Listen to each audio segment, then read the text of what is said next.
What's up, sports fans, and welcome to another edition of the Breath of Fresh Air webcast on YouTube. I am Charles Taylor, and look who's back with us. Say what's up, Patrick. What's up, everybody? Back. Well, how was the vacation? Oh man, dude. Puerto Rico is like freaking awesome, man. Everybody's like, oh, dodge the poverty areas. I'm like, dude, 90% of Puerto Rico is poverty. And everyone of nice. Everyone nice as hell. That's what's up. So you have fun. I That's had a a good thing. That's blast, a dude. good It was thing. You have awesome. fun. I need a All right. vacation to recoup from my vacation. That's what's up. That's what's up. Well, it's good to have you back with us, Patrick. And you're back just in time because we're getting close to the nitty gritty with these conference finals in both the NBA and the NHL. Well, the NHL, as a matter of fact, has their Stanley Cup final ready. We'll get to that in a little bit. But let's start with the NBA conference finals. Let's go to the Western Conference first because apparently, well, people are kind of surprised by the result that's going on. The Oklahoma City Thunder have a 3-2 lead now since Golden State won Game 5 on Thursday, 120 to 111. So let's just get your overall thoughts about this, Patrick. And I want to start with your overall thoughts because you had OKC at the beginning of the year and then you changed them. So I just want your thoughts because this is the team that you expected from OKC. Yes, this was the team I expected. Last 15 or so games of the regular season and a majority of the regular season, OKC wasn't finishing in fourth quarters. Russell Westbrook wasn't being Russell Westbrook of old, I guess. Kevin Durant was doing his thing, but the team just didn't seem like they were meshing. They were meshed for the first three quarters, and then that fourth quarter they just lose it. Well, that's the reason why I went against them in San Antonio. Um, like I said, I mean, I had San Antonio winning that game, winning that series in six. Did I say 6 or 7? Whatever. But that series, OKC started finishing fourth quarters. This is the OKC I expected to see throughout the entire season. And if this was the OKC that I was going to see, then I would have went against San Antonio with OKC, of course. But with that San Antonio pick that I picked San Antonio. It's hard to go against experience like that, and that team is stacked, and they quietly stayed at second place, even behind Golden State by only losing like 4 games or 3 games more than they did. So I mean, San Antonio had a fantastic record too. But OKC did what OKC needed to do, and they came in and handled business. So with that said, it wasn't surprising to see OKC win that series. And honestly, it's not surprising to me to see OKC leading the series against Golden State. As I said with the last webcast I was in, whoever won that San Antonio OKC pick was going to represent the West, and I still feel that's still a good pick. And I mean, I think OKC is probably going to take it. Well, they're in a good position, of course. Up 3-2 with Game 6 coming up Saturday night in OKC. The thing with the Thunder, it's like in the last couple of weeks, they've grown. I mean, something went off in them to say, look, we can't continue to play like this. We all remember, Patrick, they got destroyed in game 1 of that conference semifinal series in San Antonio, 124 to 92, I think the score was. And then they came back, they won game 2, and then game 3 happened. Turnovers cost them that game. Mm-hmm. And I just remember Russell Westbrook sitting there and saying, I can't play like this. I can't do this anymore. I have to be better. I have to get the teammates involved. I can't shoot 31 shots and win Yeah. And I'm shooting more 3-pointers than free throws. And we know Russell Westbrook is an attacking guard. Mm-hmm. He likes to get into the paint. So when he's getting to the paint, getting to the foul line, he's doing what he's best at. Mm-hmm. Well, after that, man, they beat the Spurs 3 straight games, won that series, and then here they are pushing Golden State to the brink. All those other players are stepping up too. You have to give credit to Steven Adams, Enes Kanter, Dion Waiters has played well, Andre Robertson bringing a lot of defense, and he's actually scoring, so he's not self-checked. So a lot of people, here's the thing, Patrick, a lot of people, I've been watching all these media outlets, and it doesn't matter who it is. And everybody was asking, oh, what's wrong with Golden State? What's wrong with Golden State? Well, the OKC Thunder is whooping that ass. That's what's wrong with Golden State. Mm-hmm. They are catching the ass whoop. Well, okay, Golden State won game 5, but well, Golden State's not playing bad. That's the thing, is that Golden State's still doing what Golden State does. It's just OKC is beating them at their own game and doing it better. When I sit here and watch Russell Westbrook, all right, not a 3-point shooter. He attacks the paint and he does what he does. But when the guy goes 5 for 6 behind the 3-point line and still gets 21 points in the paint, or 20 points in the paint, how do you stop a player like that? I mean, he's got 37 points, and this is, I mean, he's doing his thing. He's still had getting double-digit assists too. That was my next thing. He's had 2 triple doubles in this series alone, and he had 2 in the San Antonio series. So when you got Russell Westbrook doing what he's doing, and then you got Kevin Durant giving you double doubles right beside with him.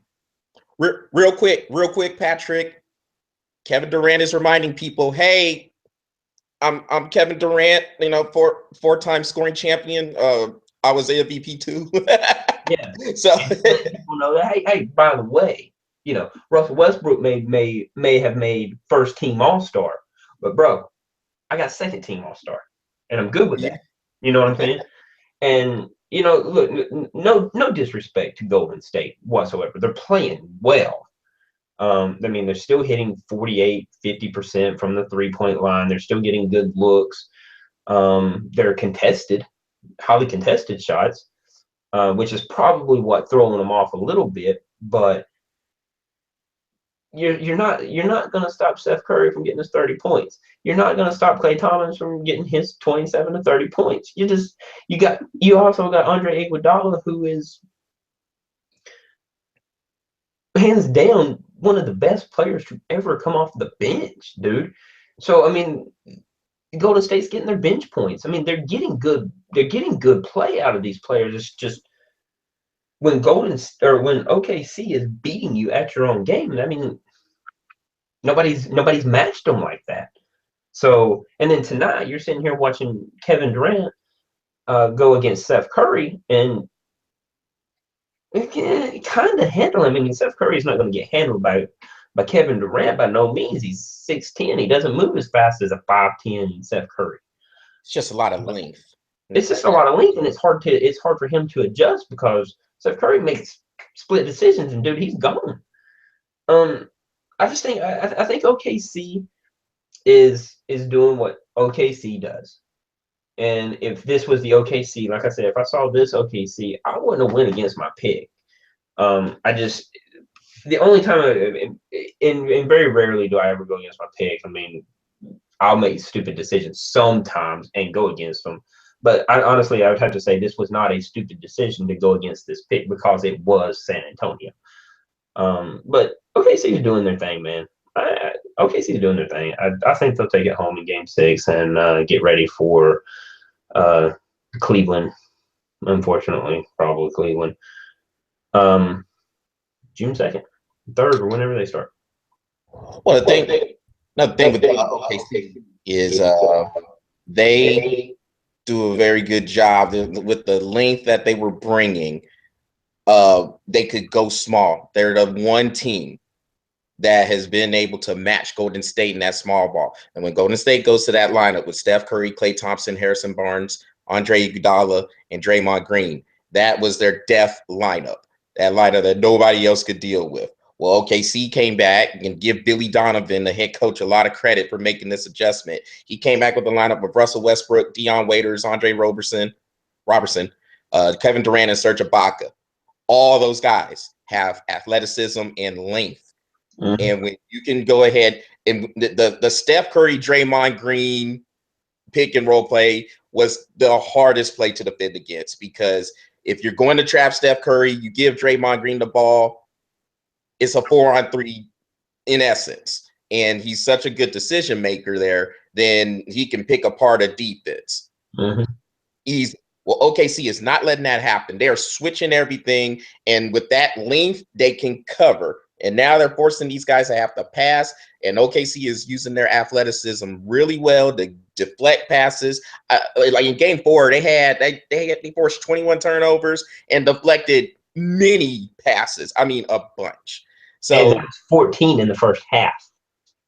Yeah, so I mean, they're doing a lot of stuff with that small ball lineup that Golden State used to destroy everybody with, and OKC has put together their own small ball lineup. But the funny thing is, they're not even that small. Durant and Ibaka is still 7 feet. So you got one 6'10" and the other one 6'9", dude. I mean, it's like, and that's not even small ball, dude. Durant's 7 feet, dog. I don't care what he says. That is 7. Dude, it wouldn't surprise me none if he's 7'4". Yeah. So that dude is tall. Yeah, man, but it'll be interesting. It'll be interesting to see how it is. I like OKC to win Game 6 also, but if they don't, it could be trouble for OKC going back to Oakland for a Game 7. But I like OKC's chances. I do. So, well, Patrick, let's move on to your boys. Well, no, not really. The Eastern Conference Finals. And look, man, what I saw on Wednesday night from the Toronto Raptors, disgusting. You came across the border, you went through customs to lay that type of effort. That is awful. I even showed up, dude. 116-78. Come on, that's dude. When I saw Kyle Lowry hit his first 2 points with 4 minutes left in the second quarter, I had turned the channel. I was done. I was like, Toronto gonna blow this crap. They're gonna blow, and they did, dude. I turned it back. I had to turn it back. DeRozan, what did he go? He had like 14 points, like 2 for 8, 7 from 40 from the field. I was like, dude, what? Him and Lowry, how in the hell are you going to score 70 points in Game 3 and 67 points in Game 4, and then come across the border, go back to freaking Cleveland, and put up 21? I was like, yeah. And y'all ranked 2 in the East? Yeah, I know why y'all ranked 2 in the East, because the other 14 sucked. But come on, dude. Well, that was the thing, Patrick. This is why I've been saying all year, what team in the East can take advantage of Cleveland? Because Cleveland, they're not that hot, man. They are good enough. But there isn't a team in the East that can take advantage of that 4 times in the 7-game series. Now, Toronto still has the opportunity, but they have to win 2 in a row now. Yes. But yeah, they could do it. But you're still looking at Game 7 in Cleveland. If Toronto by some miracle pulls Game 6 out, it's probably going to be another slash when they go back to Cleveland. I mean, they're not 30 points. I wouldn't even waste my time going back to Cleveland in Game 7. I'm just like, look, LeBron, just go to OKC and get ready to get your ass whipped. I'm not even going to show up. I mean, look, Kyle just needs to go back to the go back to the locker room and sit there and chill for 4 quarters because there ain't no point. They somehow, some way, pull Game 6 off. Game 7 is probably going to be like a 120-42 butt whipping. Yeah, but that's just crazy, that disparity. I mean, to Toronto, they're supposed to be pretty good defensively. That's supposed to be one of the things that was their calling card for the whole year. They were one of the better defensive teams in the league.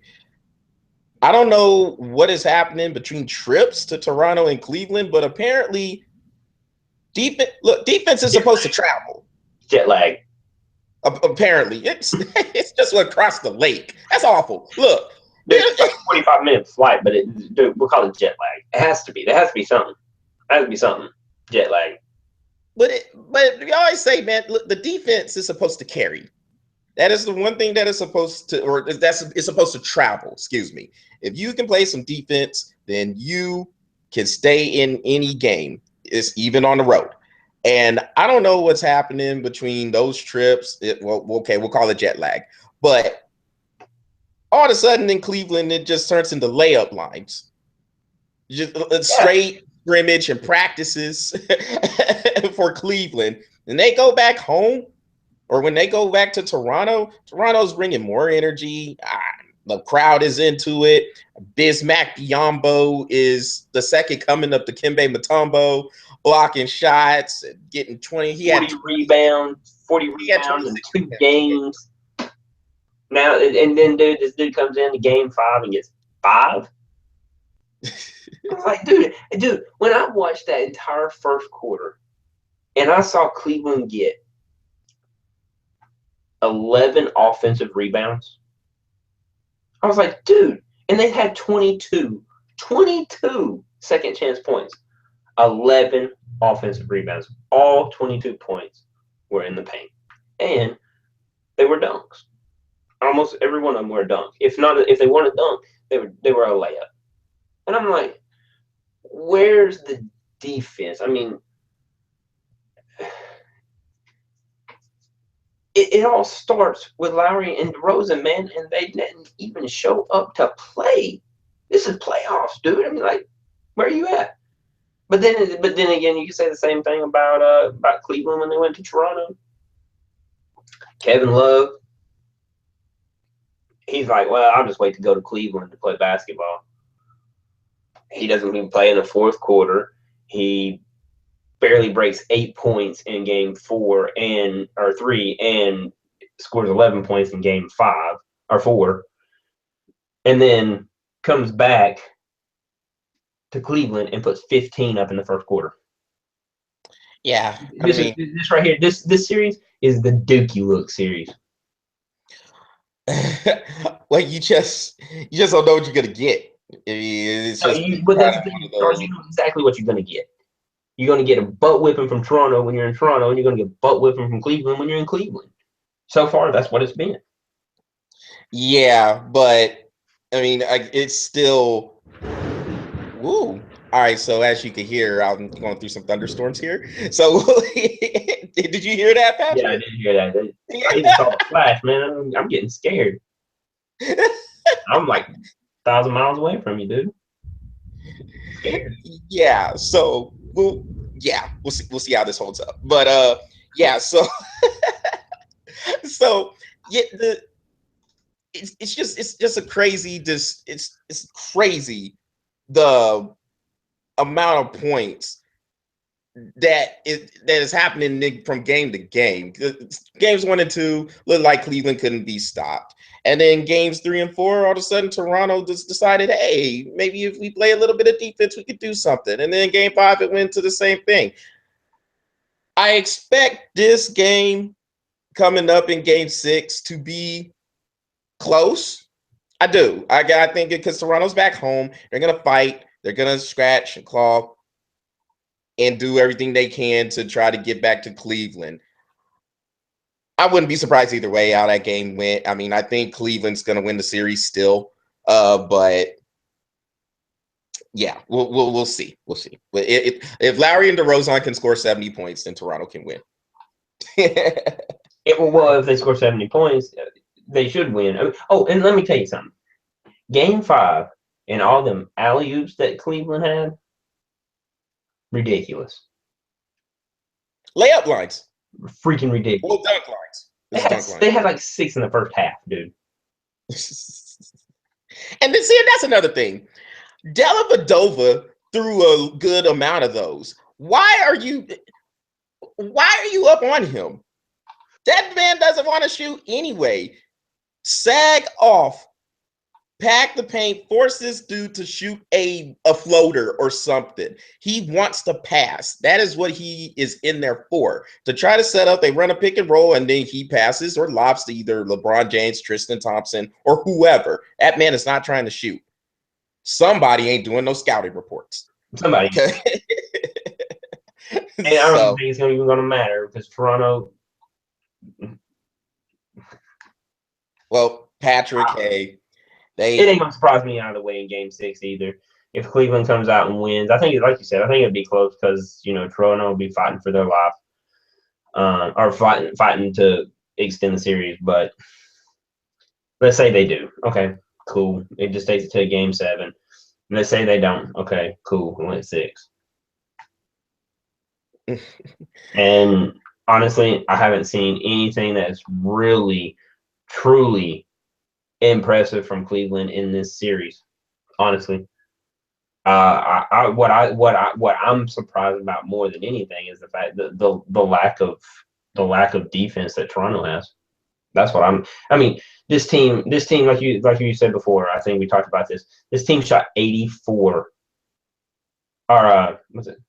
They shot 82 3-pointers in games 3 and 4. 82 3-pointers in games 3 and 4, and they only made like 27 of them. 27. All right. Like I said, dude, this team ain't shooting 115% like they did against Atlanta. It's not going to. But the fact is that offensive rebounds is insane. I mean, they're getting more offensive rebounds than Toronto gets rebounds total.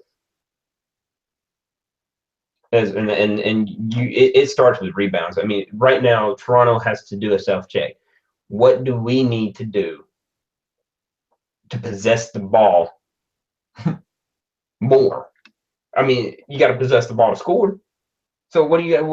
It's going to start with rebounds, man. They got to get rebounds. They have got to get rebounds. And if you're in Cleveland, DeRozan and Lowry has to score. They can't score 21 points and expect this to go. It's just not going to happen.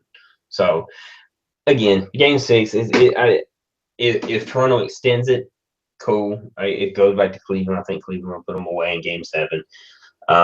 But if they don't, then get ready for a good series, a good butt whooping, because Cleveland might take one against OKC.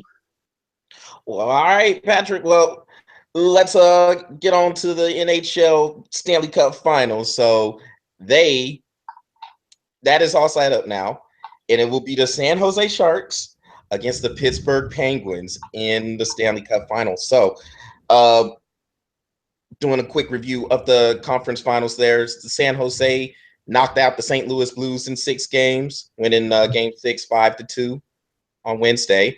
And so on Thursday, you had Pittsburgh beating the Tampa Bay Lightning 2-1 to finish that series off in Game 7. So there's a matchup, and I think it will be a pretty fun matchup. These are two teams that like to get up and down the ice. They're very fast and very skilled.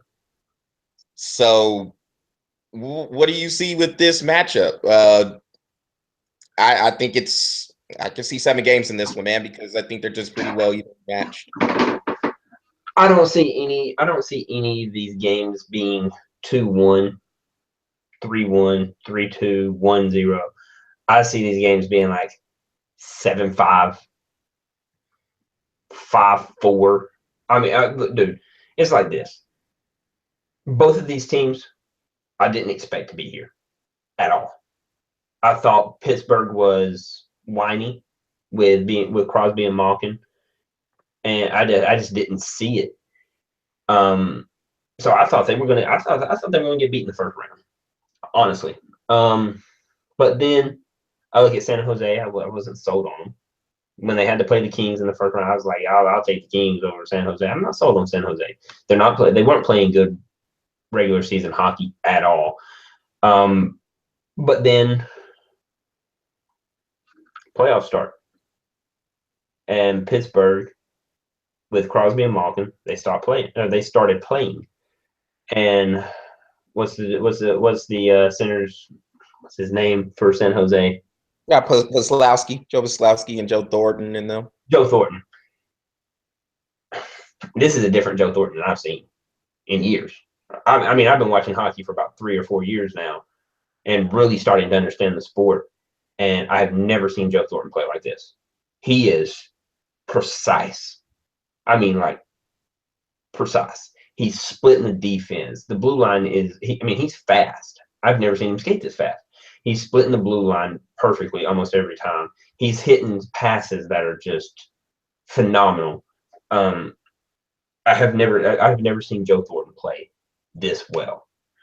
And this is, a lot of people are like, well, I've seen Joe Thornton play this well, but it was like 1980. I'm like, dude, seriously? He played this good in the freaking 90s? So I YouTubed it. The dude was sick, man.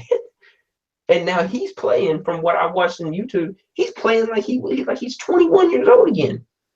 So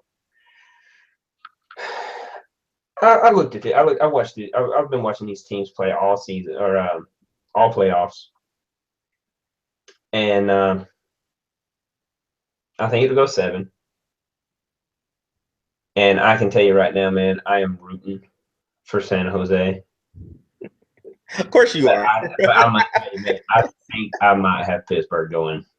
I think I might have Pittsburgh winning. You know what? Go ahead and stamp it. I got Pittsburgh winning in 7. Look, Patrick, I told you. This is a different Pittsburgh team, and I felt like I know you like Nashville. I get it. I did. But, man, you had them beating San Jose in 5. I said, Patrick, no, San Jose, because the way they ran through the Kings, that's what told me. It was like, because the Kings, them and the Chicago Blackhawks, they were the ones who were favored to come out of the West. Mm-hmm. And San Jose ran through the Kings in 5 games. I said, man, Nashville gonna have to bring it if they gonna take this team out. It's a different team, just kind of like with Pittsburgh. It's almost like you can almost compare it to how OKC in basketball is starting to just show that growth throughout the playoffs. Yeah, and just going to Pittsburgh, let's say Crosby and Malkin, they're just playing hockey. They're not worried about any of the calls. They're not worried about getting hit. They're actually doing some hitting themselves. Mm-hmm. I mean, they're just playing hockey, and to beat Tampa Bay in a 7-game series like that, and this is a Tampa Bay team who had a Game 7 on the road last year against the Rangers and knocked them out to get to the Stanley Cup final. So a lot of people thought Tampa Bay was going to do the same thing, but Pittsburgh won a 2-1 game at that, Patrick. They won 2-1. It was a good game, too. I was going back and forth with it in the OKC Golden State game, so it was a good game. Very good. Very good. But San Jose, real quick, man. I was surprised on how fast San Jose was. Had a lot of speed on the ice. They were running circles around the Blues. Oh, which was actually kind of surprising, especially with St. Louis and how gritty they have been this year. San Jose showed. They, like you said, they showed a lot of growth, and with that growth, I mean, they're just really, really meshing together. But as well as they're meshing together, so is Pittsburgh. And the one thing that Pittsburgh needs is they needed a leader, and Malkin and Crosby have stepped up to the plate, and they're doing their thing, man. They're doing their thing. And they're not worried about calls. They're just really out there. And the funny thing about it is like in the last series and in this series against Tampa, the last series when I watched Pittsburgh, it wasn't about Crosby and Malkin scoring. Dude, they were leaving the puck. I saw times where they were just leaving the puck putting in the puck where their shooters could score. So I mean, they were getting assists, but sometimes it wasn't about the assist. Sometimes it was about Malkin and how he's getting into the goalie, into that area, and Malkin never usually does that. So you're seeing a lot of rebounds where Malkin would get a rebound and push it out to like Letang, and Letang would be able to score on that. Um, to get into those dirty areas and be a center was really surprising to me, because it's not normally their place, but they were doing it. So I give them a lot of credit, and you're seeing a lot of that coming from these two teams. So it's going to be a tough series. It's going to be well fought, and whoever gets it, they're going to earn it. But I got Pittsburgh in 7. Yeah. Whew, that one's tough. Yeah, this one's gonna be tough to choose. Yeah. I think I'll agree with you on that one. Yeah, I think Pittsburgh will take it. It'll probably be 7 games too, because it's just a lot of similarities with the teams. Fast skaters. It's probably going to be a lot of open ice. The goaltenders will have to be big, of course, and we'll see which one plays better. I mean, they're both pretty young guys. Jones over there for San Jose. Murray has been carrying the load for Pittsburgh. And I mean, I think the coach made a mistake. He went back to it. He put Fleury in for, I think it was game 5. And it's like, no, was it 4? I thought it was 5. It was 4 All right. Well, because game 3, Murray gave up like 4 goals. yeah, well, he got pulled. No, it was game 4. No, it was game 5, Patrick. Here's why.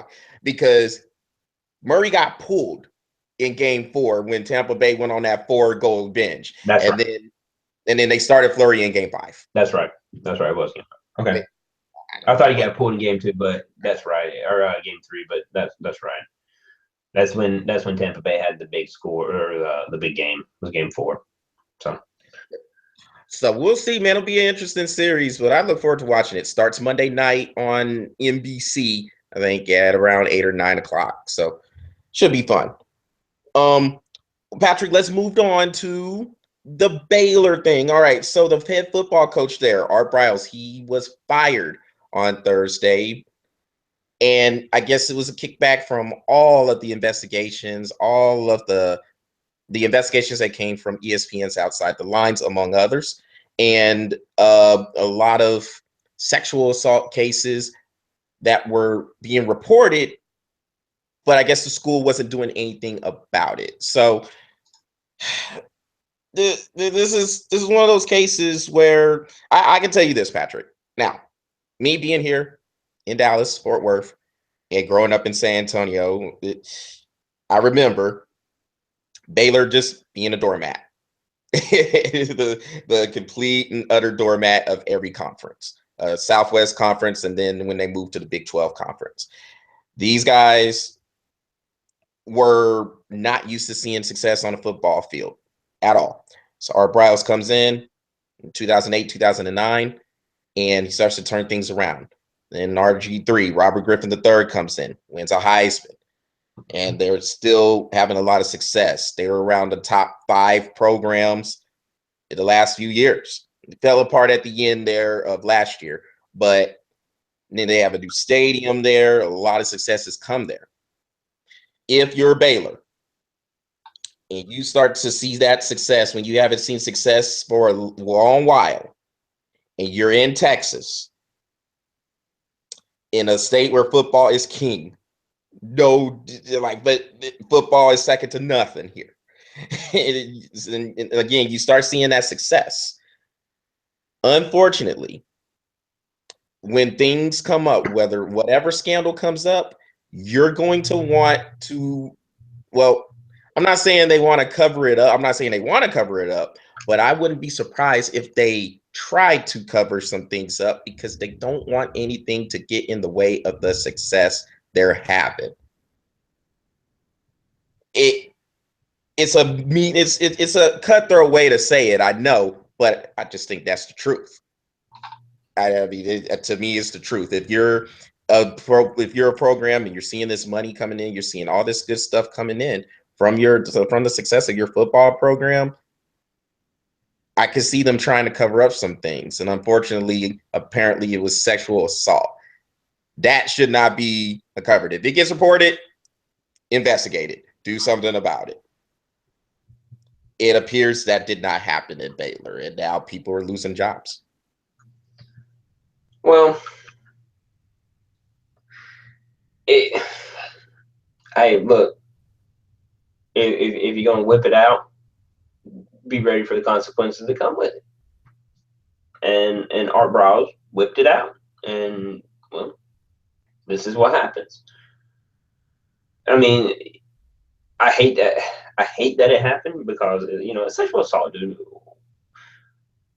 I don't understand why. I don't understand why teams do this. I mean, I don't understand why dudes do it. Look, you can't. Look, You don't have no game. opportunity. I mean, you go to a strip club and pay $50 for that, man. Why you gotta go rape somebody for it? Exactly. Why would you want to put yourself in that situation? I don't know. I don't get it. I don't get it either, Patrick. It's ridiculous. I just never understood it. But look, it happens. It happens in the world. It's unfortunate. I hate the fact that it happens, but it happens. And I can tell you right now, man, dude, I'm from Georgia, and I can tell you right now, I don't care if you're having success in a football team or not. I don't care if you're 0-14 and you don't win a game one. It's sexual assault. I don't care who you are. You're trying to cover that up. Period. Whether you're having success or not. And it's unfortunate for Baylor, or for any team in that matter, but it's unfortunate for Baylor the fact that they've had success for the past 5 years, 6 years, whatever it is. And at some point, at some point, these teams have to look and say, you know what? That's a bad idea. Let's not do that because we're starting to get success in our program. We're starting to get money. We've had a couple of bowl games in the past couple of years. Let's not pull our wangs out right now and get them slapped around. Let's keep them in our pants and play some football. Let's make some success. Look, I'm going to tell you right now, dude, every team does it. Every team is cheating out there one way, one fashion, one form or another. Every one of them's doing it. I tell you right now, Georgia Bulldogs are doing it. LSU's doing it. Alabama's doing it. Baylor's doing it. USC's doing it. Fresno State's, you name the school, they're doing it. High school does it. Whether they're taking steroids, PEDs, trying to bring hookers in, like Louisville does, every team's doing it. The only time that it's ever bad is when you get caught. And that is a sad way to carry your programs. And that's what I have a problem with. It's like, why can't you just do it right and get your success right and leave it that way? Instead of now Art Browse has come up, took this team, 3 bowl games, 4 bowl games, whatever it was. He's won 2 of them or 3 of them. Started having a little bad run right there at the end of last year, but it's not that bad. I mean, they could have bounced back from that. But now this guy has this on his record. This guy's probably not going to coach for a long time now. He's going to have to get defensive coordinator or offensive coordinator, or he might even be a special teams coach if they even allow him to be on the field. He just messed his name up, man, and that sucks because he was building a good program. A good program. And now this, stupid. It's an idiot. It's a stupid move, man. Put your penis back in your pants and just let it go. It just baffles me at how these people are. They get a little bit of success and it goes to their head. Both of them. Dookie look. Yeah. I I mean, it's definitely a sad situation there, man. I mean, I just don't understand how stuff like that. If there's stuff like that that's going on with the program, that's gotta they just do something. Investigate it. If this was what was going on, you're just trying to cover the stuff up, man, then You call yeah, it that program was in trouble from the start anyway. Yep. I mean, simply put, that program was in trouble from the start. And if that was what was going on, then yeah, not just the head coach deserves to lose their job, but the AD need to go, president needs to go. You need to go ahead and just start over at that point. At that point, I start looking at getting rid of all the students. I don't care what sport do you play? Well, I don't play a sport. I'm a nerd. Well, get out because I'm starting over. Well, how do you out go? I don't care who you are. You're the mascot. Gone. Gatorade bottle. Gone. Head coach. Gone. You always Janitor. go to the Gatorade. You always go to the Gatorade bottles. What are the Gatorade bottles do? I'm getting rid of everything. The AstroTurf right there, gone. You're just trying to clean house. Cleaning Just house. get everything out. Anything that was associated with it, start over. Get it out. Get it out. The new stadium. Gone. The new stadium. Tear it down. Tear it Start down. Get rid of it. Brick by brick. Don't even sell it because don't even sell the bricks. Be like, oh look, this is a new. We're gonna sell the bricks. No, that's drug money. Clean it. On that note, Patrick, let's talk about. I saved this one. Gone. I saved this one for you, Patrick, since you gone. So the Toronto Blue Jays and the Texas Rangers had a brawl while you was gone. And this was building. We all remember what happened last year in the playoffs. Jose Bautista hit that home run, did this epic bat flip. Did this epic bat flip, and the Rangers clearly did not forget about it.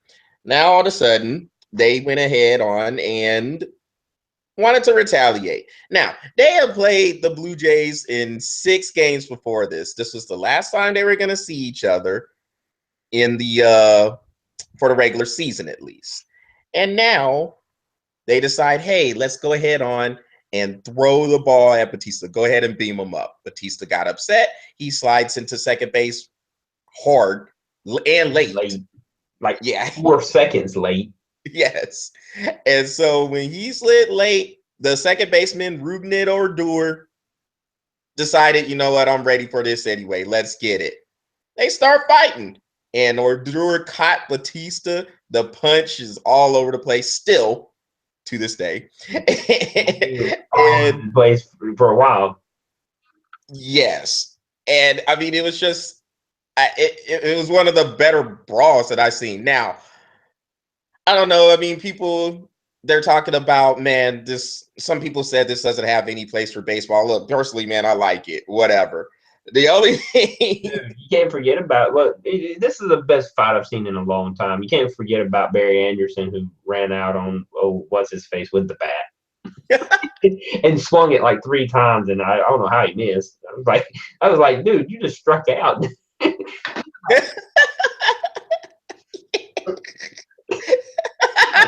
Struck out. You know, might as well go sit down. Well, here's the thing, though, Patrick. Now, I wanted to get your quick thoughts on this. Do you think the Rangers were wrong with the way they handled this? Now, keep in mind, they had played 6 games before this game where the incident happened. Do you think the Rangers were kind of soft with the way they handled it, knowing they're not going to play Toronto for the rest of the year? And they waited at this point to go ahead and say, hey, I'm going to beam you up.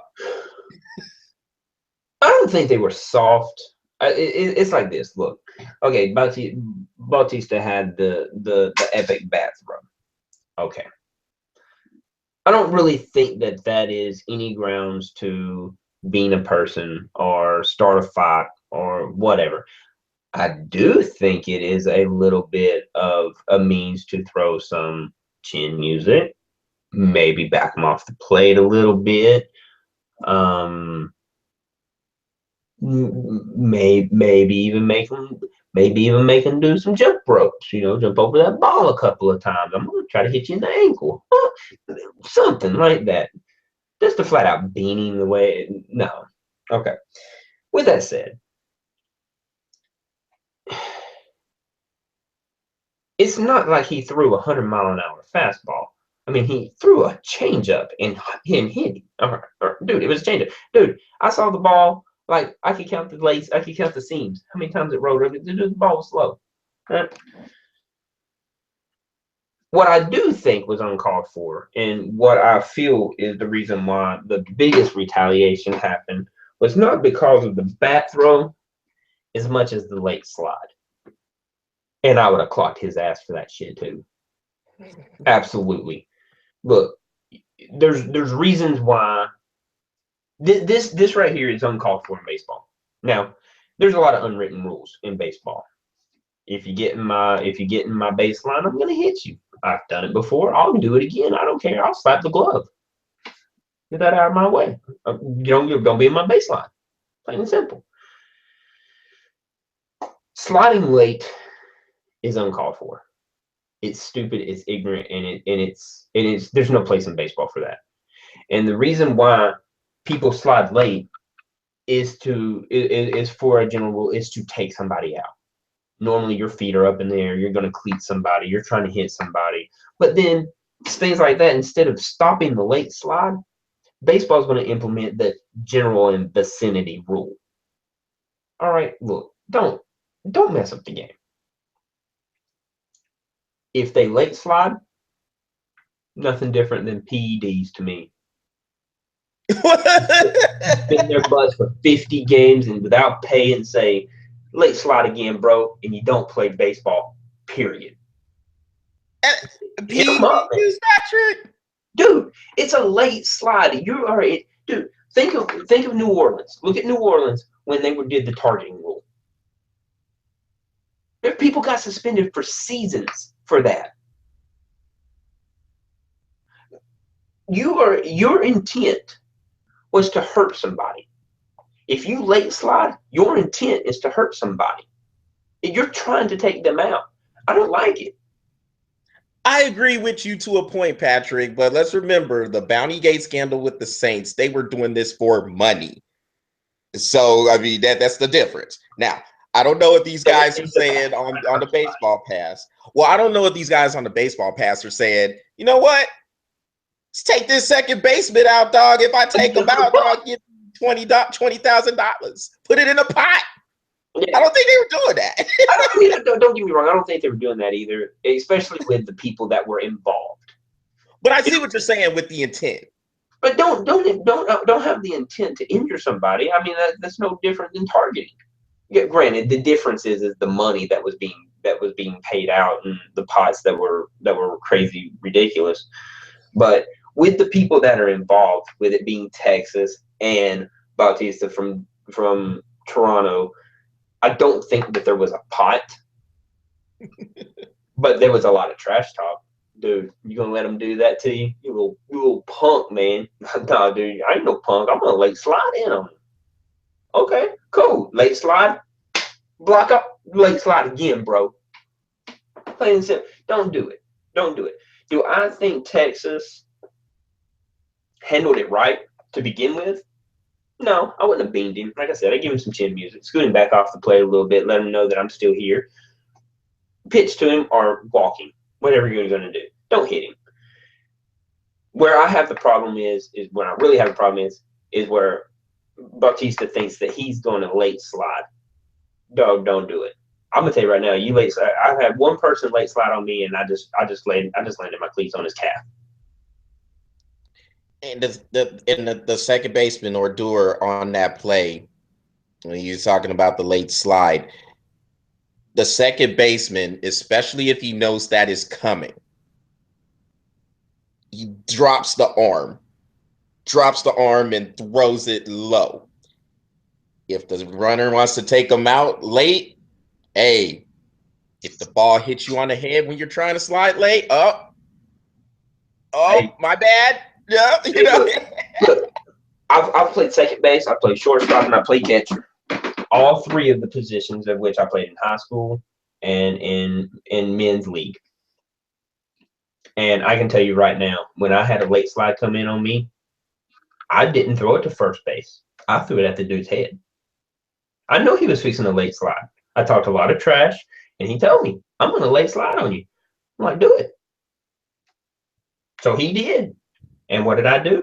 Instead of throwing it to first, turn a double play, I threw it at his head. Twice I missed. Twice it happened. But I was aiming for that head, and he never did it again. Now, as a catcher, I'm a lot better from a distance. I have beamed people in the balls and did it on purpose. I know he's late sliding. I'm going to take care of my second baseman. So, right at him and hit him. And I'll do it. But don't late slide. If you don't late slide, I'm not going to have a problem with it. Don't late slide. That's the intent, to take somebody out. And we're not. And I'm not trying to. If you're not trying to hurt somebody, I'm not trying to hurt somebody. But if you're trying to take somebody out on my team, I'm coming for you. All right. Well, on that note, Patrick, good thoughts, by the way. Since I figured you would want to talk about that a little bit since you was in Puerto Rico. So Yeah, I didn't want to talk about that. As soon as I saw it, I was like, oh, Charles better not touch on it. Yeah. Well, on that note, Patrick, we're gonna go ahead and wrap this episode up. We should be back. So we could do another episode on Monday night. We'll go ahead and we can preview the NBA finals because that should be set. So continue to like the page, go to Facebook, go to Google Plus, all that other good stuff that I always say. So you guys know the drill. And we Twitter's coming. Not even gonna say it until it happens anymore. So so until then, everybody enjoy the Memorial Day weekend coming up. Enjoy I guess it's just the NBA playoffs still going on. NHL Stanley Cup Finals will start on Monday. And we have college baseball and college softball playoffs going on right about now as well. So enjoy everything you guys do. Have a safe Memorial Day weekend, and we will be back Monday evening. Y'all take care.